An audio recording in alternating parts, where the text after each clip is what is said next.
안녕하세요, 이슈톡입니다. 사슴 같은 외모와 눈망울로 인기를 끌은 여배우가 있습니다. 바로 한효주인데요. 한효주의 남동생인 한중이가 군가호킹에 연루되었다는 뜻밖의 소식이 전달되었습니다. 이 사건은 결국 기소유예되긴 했지만 많은 의혹을 낳았던 일이었습니다. 임병장 총기 난사 사건부터 해서 윤일병 가혹행위로 인한 사망까지 군대의 가혹행위와 부작용이 사회적 이슈가 되고 있고, 아들을 두고 있는 군대에 이미 아들을 보낸 부모님의 마음을 애타게 하고 있습니다. 이어 더불어 한 유튜버는 한효주의 동생 한중이가 가혹행위를 해서 김지훈 일병을 자살에 이르게 했고, 한효주의 탑스타라는 연예인의 위치와 아버지가 공군 예비역 충령 역임했던 분이라 사건이 은폐되고 있다고 의혹을 제시하고 있습니다. 2013년 7월 1일 대한민국 공군에서 병으로 복무 중이던 김지훈 당시 일병이 영내에서 자살한 사건이 있었습니다. 고려대학교 경제학과에 재학했던 김지훈은 2013년 2월 25일에 공군에 입대했습니다. 김지훈은 성남시에 주둔한 공군 제15특수임무비행단 비행단장이었던 허창의 준장의 직접 선발에 의해 담본부 부관병으로 배속되었다.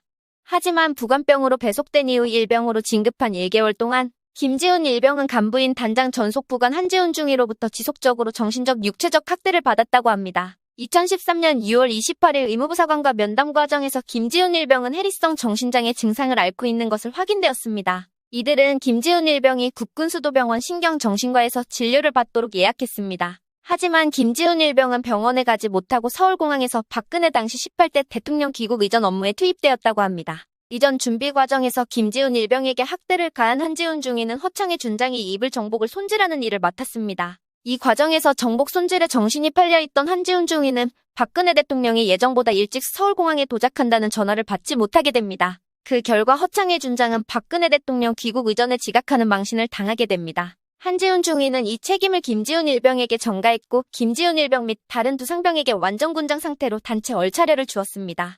그날 밤 김지훈 일병은 두 상병에게 다 제 잘못입니다라고 자책하는 말을 한 뒤 2013년 7월 1일 오전 4시경 부대 내에서 목을 매 숨진 채 발견되었습니다. 아들의 억울함이 인터넷에서 지워지고 있다며 하소연하는 김지훈 일병 아버님 페이스북을 올리며 다시금 관심을 촉구했습니다. 이렇게 군대에서는 순직을 기각하고 가해자는 없이 끝날 것 같던 김지훈 일병의 죽음이 인터넷을 통해 주목을 받으며 언론의 관심을 끌게 되고, 결국 김지훈 일병에 대한 문제를 그것이 알고 싶다 측에서 방송을 할 것이라고 하면서 더욱더 관심이 고조되고 있었습니다. 인터넷에서는 거의 기정사실화된 내용이지만 인터넷 자체만으로는 항상 신뢰성과 진실을 담보하기는 부족한 면이 있기에 그것이 알고 싶다 해서 그런 간접적 언급이라도 있었으면 좋았을 것이라는 아쉬움이 있습니다. 일단 한효주 동생 한중이가 가혹행위를 한 것이 사실이라면 한효주의 사과 시점은 늦었습니다는 반응이 많았습니다. 김지훈 일병 아버님은 건강하고 밝았던 아들을 군이 데려가 놓고 죽고 나자 원인을 아들 개인에게서만 찾으려고 한다며 항의하고 있습니다. 한효주는 이 사건에 대해서 어떻게 생각했을까요?